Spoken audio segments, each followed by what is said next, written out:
Hello guys, आज भी episode हमारा वही से स्टार्ट होता है जहाँ पर खत्म हुआ था। तो एपिसोड के स्टार्ट में हम देखते हैं लियान अपने अर्थ फ्लेम को कंट्रोल नहीं कर पा रहा था, जिसे देखकर सोल लियान को उसके अर्थ फ्लेम को कंट्रोल करने के लिए कहती है। जैसे कि लियान भी अपने अर्थ फ्लेम को कंट्रोल कर लेता है और एक लंबा सांस लेते हुए कहता है, इस स्पिरिचुअल कॉल्ड्रन में मुझे बहुत ही दिक्कत हो रहा है। मेरी अर्थ फ्लेम की वजह से ये स्पिरिचुअल कॉल्ड्रन तबाह हो सकता है, इसलिए मुझे पहले अपने अर्थ फ्लेम को कंट्रोल करना सीखना होगा। सोल कहती है, अगर तुम भाग्यशाली हुए तो तुम्हें एक बेहतर मिल सकता है, लेकिन ये स्पिरिचुअल कॉल्ड्रन बहुत ही रेयर होते हैं। बस तुम प्रेइंग करते हो कि फ्यूचर में तुम्हें एक मिल जाए। अब चलो यहाँ से चलते हैं। जिसमें लियान उदास हो जाता है और कहता है, तो चलिए। यहाँ से हमारे सीन शिफ्ट होता है। हम लोग देखते हैं लियान अब सू सिटी में आ चुका था। सू सिटी को देख लियान अपने मन में सोचता है, मुझे कुछ भी करके चार्ल्स रियल के मैप को हासिल करना होगा। यही सब सोचते हुए लियान एक स्टोर के अंदर घुस जाता है। लियान को देख के उस शॉप का कीपर लियान को वेलकम करता है और वो बहुत ही रिस्पेक्ट देते हुए कहता है, क्या मैं जान सकता हूँ आपका ऑर्डर क्या है? लियान कहता है, मुझे चार्ल्स रियल का मैप चाहिए। अगर तुम मुझे वो ला के देते हो तो मैं तुम्हें 300 स्पेशल फील दूंगा। जिसको शॉप कीपर बहुत ही ज्यादा खुश हो जाता है और कहता है, कोई दिक्कत नहीं है, आप बस थोड़ा सा इंतजार कीजिए, मैं अभी ला रहा हूँ। और वो शॉप कीपर वहाँ जाने लगता है। तब लियान उसको रोकते हुए कहता है, रुको, मैं तुमसे एक सवाल पूछना चाहता हूँ। क्या तुमने हाल फिलहाल में चार्ल्स रियल के बारे में कुछ बड़ा सुना है? जो सुनकर वो शॉप कीपर थोड़ा सोचते हुए कहता है, क्या कुछ बड़ा? ब्लड मून सिटी में हर एक साल ऑक्शन लगता है, मुझे लगता है ये कुछ मेजर इवेंट हो सकते हैं। ब्लड मून सिटी का नाम सुनकर लियान शॉक हो जाता है और कहता है, blood moon city Charles real के 4 मेजर सिटीज में से एक है और ये सिटी किसी भी मेजर फोर्सेस के अंदर नहीं है। मुझे जाकर इसे चेक जरूर करना चाहिए। और वो पर्सन लियान से कहता है, और हाँ, एक ऐसा भी रूमर है कि थंडर सी में एक अर्थ कंट्रोल अफेयर हुआ है और बहुत लोग इसे सर्च करने की प्लानिंग भी कर रहे हैं। अर्थ कंट्रोल सुनकर लियान बहुत ही ज्यादा शौक हो जाता है, क्योंकि लियान को मेडिसिन रिफाइन करने के लिए ऐसे ही कंट्रोल चाहिए था। और वो अपने मन में सोचता है, सही टाइम पर स्पिरिचुअल कंट्रोल अफेयर हुआ है, मुझे तो इसी की जरूरत थी। तब वो सॉफ्टवेयर फिर से लियान से कहता है, और एक बात, अभी आप थंडर सी में प्रवेश नहीं कर सकते। अच्छा ये होगा कि आप 1 महीने तक इंतजार करें, इसके बाद लाइटिंग सहना भी आसान हो जाएगा। इसी वजह से बहुत से लोग ब्लड मून सिटी में जो ऑक्शन हो रहा है उसमें जाना पसंद करेंगे। तब लियान कहता है, ठीक है, तुम यहाँ से जाओ और मेरे लिए उस मैप को लेकर आओ।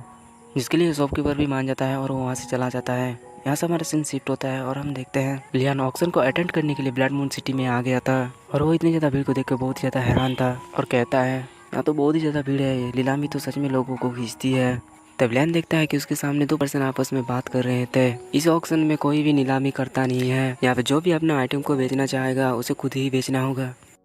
जब दूसरा पर्सन पूछता है, क्या कोई भी ऑक्शन ओनर नहीं है? तो क्या होगा अगर कोई डाकू या गुंडा उन आइटमों को चुरा ले? तब वही दूसरा वाला पर्सन हंसते हुए कहता है, यहाँ पर ऐसे वैसे लोग अपने आइटम को नहीं बेचते हैं और जो यहाँ पर बेचते हैं वो अपने आप में ही पावर हाउस होते हैं। जिसम के लिए बहुत ही शौक हो जाता है और कहता है, क्या ये सब कुछ अपनी कैपेबिलिटी पर डिपेंड करता है? इसका मतलब ब्लड मून सिटी में ऐसे ही ऑक्शन होते हैं। और कहता है, ऐसे भी ऑक्शन शुरू होने में 4 दिन बाकी हैं। सबसे पहले मुझे आराम करने के लिए एक जगह ढूंढना होगा। यहाँ से हमारे सीन शिफ्ट होता है। हम लोग एक मोटल का सीन देखते हैं जहाँ पर लियान एक रूम ढूंढने के लिए आ गया था। जिस पर लियान अंदर घुसते ही उस रूम के बारे में पूछता है, जिस पर वो वेटर भी लियान को अंदर की ओर ही आने के लिए कहता है। यहाँ से हमारे सीन शिफ्ट होता है और हम लोग रात का सीन देखते हैं जहाँ पर एक आदमी अपने आदमी के ऊपर भड़कते हुए कहता है, वो कमीना लियान ऑक्शन में पार्टिसिपेट कर रहा है, जैसे वो तुम्हारे सामने आए तो तुम लोग उसे पकड़ लेना। अगर वो उस ऑक्शन में नहीं आता है तो हम लोग उसे थंडर सी में पकड़ेंगे, हमें उसे हर हाल में पकड़ना है, चाहे जिंदा या मुर्दा। तब उसके साथ वाला पर्सन कहता है, उसकी हिम्मत की दांत देनी पड़ेगी, क्योंकि वो युआन सेक्ट और रेड फिल्म एकेडमी से उलझा है। लगता है वो जिंदा रहने से बहुत ही ज्यादा थक चुका है। लियान, बस तुम इंतजार करो। यहाँ से हमारा सीन शिफ्ट होता है। हम लोग देखते हैं लियान घोड़े बेच के सो रहा था। यहाँ से हमारा सीन शिफ्ट होता है। हम लोग ऑक्शन वाले दिन का सीन देखते हैं और सभी लोग ऑक्शन के लिए आ रहे थे जहाँ पर बहुत ही ज्यादा भीड़ थी। इधर हम लियान को देखते हैं जो कि अपनी फाउंडेशन को स्ट्रॉन्ग करने में लगा हुआ था और वो अपने रूम में बैठ कर कल्टिवेशन कर रहा था और वो खुश होते हुए कहता है, मुझे लगता है मैंने अपनी फाउंडेशन को एस्टेब्लिश कर लिया है, जिसकी वजह से मैं 3 स्टार मार्शल मास्टर को भी अब डिफीट कर सकता हूँ। और वो कहता है, अब मेरी spiritual energy 2nd grade elixir में कर आ चुका है और मैं अभी 1 स्टार मार्शल मास्टर की पीक पर आ चुका हूँ। और वो सोल से पूछता है, क्या मैं अब खुद से ही फ्लाई कर सकता हूँ? सोल कहती है, तुम्हारे करंट कैपेबिलिटी के हिसाब से अगर तुम उड़ते समय अपना कंट्रोल अच्छा रखते हो तो तुम उड़ सकते हो। अगर तुम ऐसा नहीं कर पाए तो लियान इमेजिन करने लगता है कि वो उड़ रहा है लेकिन उसे कंट्रोल नहीं करना आता, जिसकी वजह से वो तेजी से जमीन की ओर गिरने लगता है। यही सब सोचते हुए लियान बहुत ही ज्यादा घबरा जाता है और वो कहता है, मैं इंतजार कर लूंगा जब तक मेरी स्ट्रेंथ स्टैब्लिश ना हो जाए। जिसुन को सोल हंसने लगती है और उसका मजाक उड़ाते हुए कहती है, तुम डरपोक हो, तुम्हें अभी से प्रैक्टिस को स्टार्ट कर देना चाहिए, लेकिन यहाँ पर बहुत ही नारो है, चलो ऑक्शन के बाद एक खाली जगह ढूंढेंगे।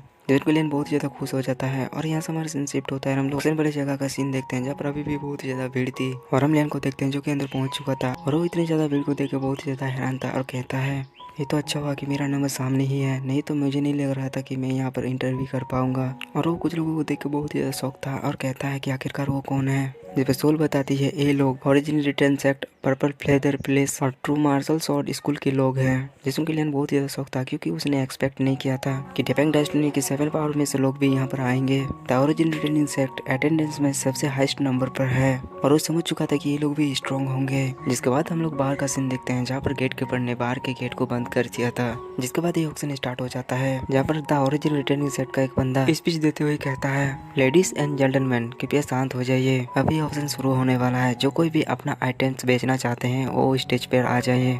जिद के सभी लोग कहने लगते हैं ये तो द ओरिजिनल रिटर्निंग सेक्ट का यंग मास्टर है, इसका नाम तो सीजयू है, मैं इसे पहचानते हूँ। हालांकि इस ऑक्शन में कोई भी ऑक्शनर नहीं है, इसीलिए इस ऑक्शन को the original returning sect he start करता है। और वो जो पर्सन है वो एक हाई प्रोफाइल फिगर है, इसीलिए वो ही निर्णय लेते हैं। अभी देखना जिस आइटम में वो बोली लगाएंगे किसी के अंदर भी हिम्मत नहीं कोई भी उसके खिलाफ कम्पीट कर सके। फिर हम वहाँ पर एक एल्डर को देखते हैं जो कि अपना आइटम को सेल करने के लिए वहाँ पर आए थे और वो उस आइटम को वहाँ पर पेश करते हुए कहते हैं, ये आइटम ब्लड को जमा देने वाला पील है, इसीलिए इसकी कीमत 1 लाख स्पिरिचुअल पील है और आप लोगों को बोली के साथ साथ 10,000 भी बढ़ाने होंगे। इसके बाद वो पील भी 1.5 लाख स्पिरिचुअल पील में फाइनल हो जाता है और ऐसे ही कर करके बहुत ही आइटम आने लगते हैं जिसे कोई ना कोई खरीद लेता है। जिसे कल्याण कहता है, मुझे नहीं लगता कि मुझे यहाँ पर कुछ भी काम की चीज मिलेगी।